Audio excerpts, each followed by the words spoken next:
भाइयों एवं बहनों नमस्ते। जुकाम और खांसी को कैसे ठीक करें, यह बात बताई पहली वीडियो में, लेकिन मैं उसके नुस्खे में थोड़ा सा भूल गया था। उसमें जो काढ़ा बनाना है, आधी चम्मच अजवाइन, आधी चम्मच चाय की पत्ती और 2-3 लौंग, और उसमें कुछ मीठा डालने जैसे चीनी या गुड़ आदि।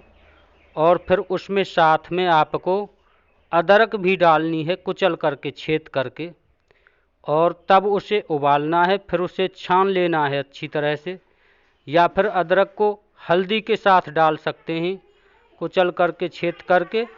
जो दूध में हल्दी डाली जाएगी उसमें डाल सकते हैं। उससे आप अदरक को भी खा लेंगे और हल्दी को भी खा लेंगे।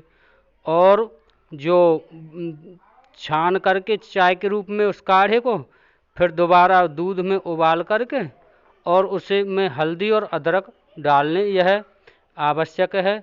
अदरक से वह काढ़ा बहुत ही प्रभावकारी हो जाएगा और आपका जुकाम खांसी 2-3 या 4 छाक में बिल्कुल ठीक हो जाएगा। यह निश्चित पक्की दवा है, या 4-5 छाक में हो जाएगा ठीक। नमस्कार।